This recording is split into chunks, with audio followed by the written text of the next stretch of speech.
Salam sejahtera Malaysia, denyut nadi suara rakyat bergema di channel ini. Jangan lupa tekan butang subscribe, like dan share. Malaysia kita punya, cintai Malaysiaku, kita jaga kita.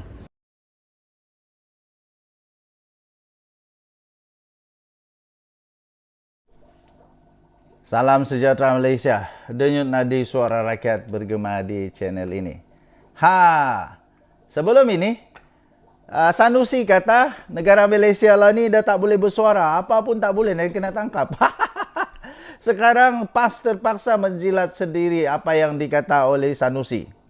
Sekarang PAS lagi betul seperti Sanusi kata. Betul lah tu. Sekarang PAS pula melarang ahli untuk membuat kenyataan kecuali diizinkan Presiden.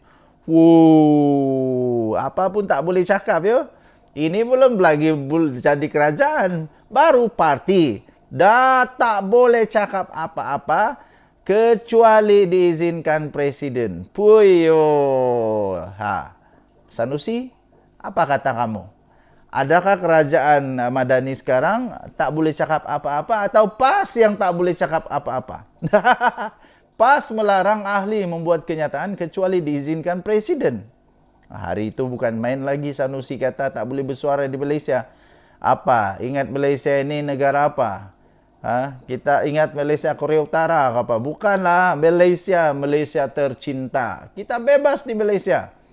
Kita bebas. Masalahnya Sanusi itu dia sudah sentuh 3R. Dan yang dihinanya pula sultan kita, raja kita, agung kita. Padan mukalah. Tapi yang ini, PAS sekali lagi memberi peringatan kepada ahli-ahlinya agar memberi komitmen maksimum bagi memastikan kemenangan calon PN dalam 6 pilihan raya negeri yang diadakan serentak pada 12 Ogos ini. Setiausaha Agung PAS Taqiyuddin Hassan berkata arahan yang dikeluarkan pemimpin parti itu, khususnya jabatan pilihan raya, mestilah dipatuhi. Kata Taqiyuddin secara tegasnya, sebarang tindakan yang menyalahi dan merugikan parti adalah suatu kesalahan tata tertib yang tata tertib yang boleh diambil tindakan sehingga dipecat. Apa kata kamu pecat? Taqiyuddin, kamu pecat semua orang yang dah marah tu, yang dah bakar bendera Perikatan Nasional, yang dah turunkan bendera PAS kerana tak puas hati. Apa kata? Pecat diorang semua. Pecat diorang semua. Ini termasuklah katanya sebarang tindakan seumpama menjadi calon atau menyokong calon selain daripada calon PN. Katanya dalam kenyataan malam ini, kalau berani pecat semua orang yang sudah buat protes itu. Kalau betul-betul lah. Tapi yang saya nak tekankan di sini ialah takkanlah tak boleh nak bersuara, macam mana nak berkempen? Kan dia kata memberi peringatan kepada ahli-ahli agar memberi komitmen maksimum untuk memastikan kemenangan calon pada PRN. Tapi tak dibagi bersuara. Macam mana nak berkempen? Takkanlah pakai tulislah kot. Tulis pun tak boleh. Jadi macam manalah? Macam mana mau kempen? Arahan itu adalah peringatan sekurang-kurangnya kali ketiga dibuat oleh PAS. Selepas penegasan yang sama disebut Presiden Parti itu Abdullah Hadi Awang beberapa hari lalu dan timbalannya Tuan Ibrahim, Tuan Man siang tadi. Itulah yang terjadi di dalam PAS sekarang ini. Taqiyuddin yang juga ahli Parlimen Kota Baru turut mengeluarkan arahan kepada semua ahli PAS agar tidak membuat sebarang kenyataan kecuali selepas diizinkan Presiden parti mereka itu.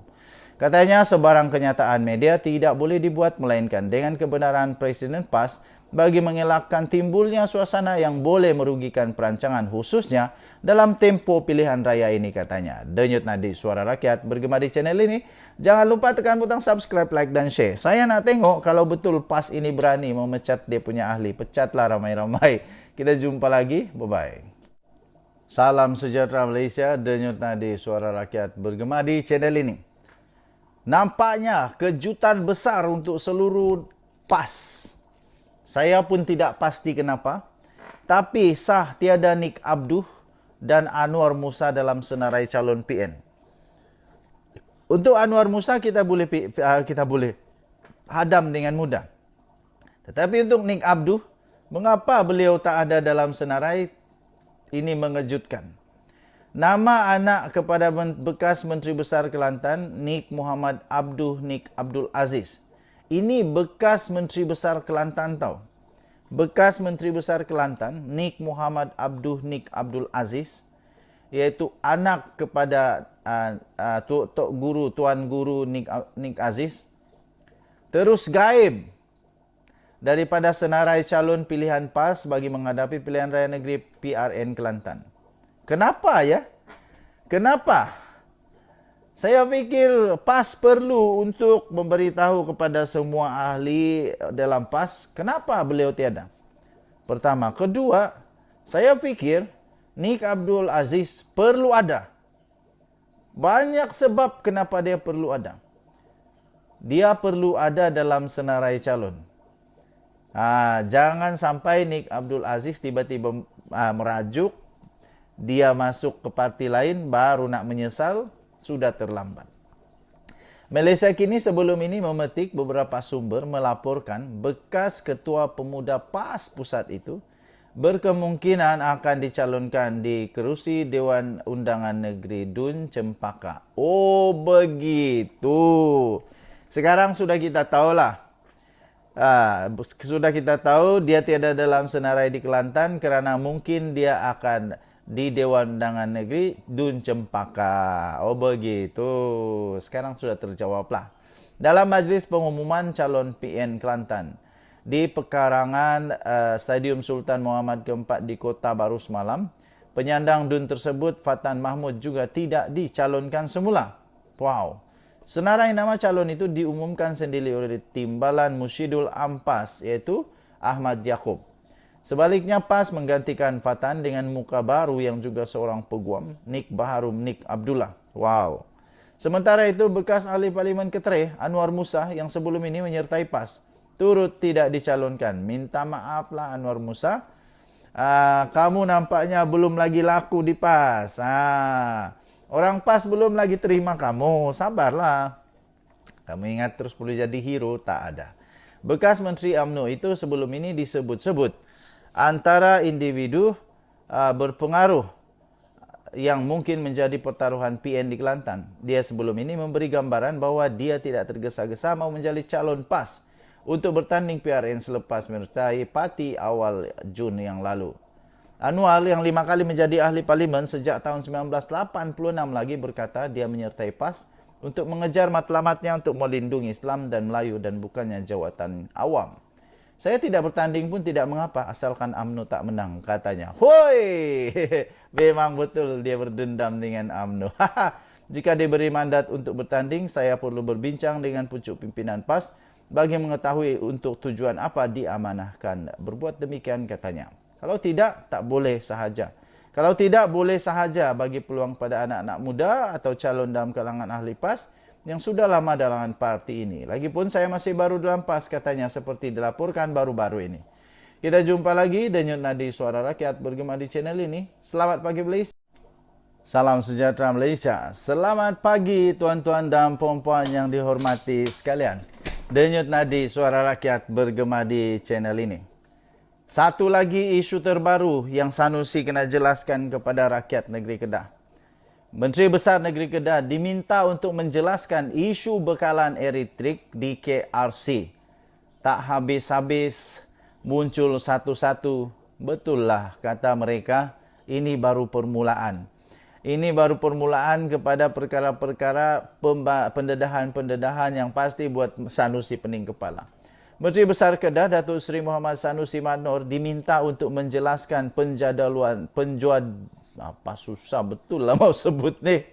Menjelaskan penjadualan terkini berhubung pembekalan elektrik yang masih lagi tidak selesai untuk disalurkan ke projek Kedah Rubber City di Padang Sanai dekat Kuala Nerang. Pengerusi Badan Perhubungan UMNO Negeri Kedah, Datuk Seri Mahazir Khalid mendakwa, walaupun ada usaha-usaha yang sudah dijalankan kerajaan negeri sebelum ini, namun sehingga kini ia masih tergendala, sekaligus menimbulkan keresahan kepada para pelabur. Katanya lebih elok lah kalau ada jadual negeri. Penjadwalan bila pengambilan tanah siap, bila garis masa dia, buatlah sedikit garis masa. Masalahnya garis masa pun tiada. Dan sampai hari ini saya nampak belum pasti bila nak masuk elektrik itu. Ini antara benda perkara yang menjadi kerisauan katanya. Jangan pula kata Sanusi tak tahu lagi. Tentang RI dia tak tahu. Yang ini pun dia tak tahu lagi kah? Kalau ini pun tak tahu, lebih baiklah Sanusi tak payah jadi menteri besar kerana apapun dia tak tahu. Kalau semua dia tak tahu, susahlah. Negeri Kedah susahlah untuk maju, susahlah untuk mau berkembang dengan baik kalau dia tak tahu. Tugas seorang menteri besar ialah untuk tahu semua. Itulah kamu digaji, itulah kamu dipilih untuk menteri besar supaya kamu tahu semua. Beliau ditemui pada majlis pelancaran Gerak Kerja Jentera Pilihan Raya Dewan Undangan Negeri Dun Pedu dan Dun Kuala Nerang dekat Kuala Nerang hari ini. Mazir berkata bekalan elektrik di kawasan KRC perlu dihubungkan dari Tanjung Pauh, Jitra sejauh 42 km kerana kawasan industri tersebut memerlukan penggunaan elektrik yang banyak. KRC dibangunkan di kawasan seluas 503 hektar, merupakan projek taman perindustrian getah berstatus nasional pertama di Malaysia yang diusahakan oleh pihak berkuasa pelaksanaan koridor utara, iaitu NCIA bersama negeri Kedah. Okey, so Sanusi sila jelaskanlah kepada rakyat negeri Kedah, sila jelaskan kepada semua pelabur-pelabur, jangan cakap tak tahu. Kita jumpa lagi. Salam sejahtera Malaysia. Bye-bye.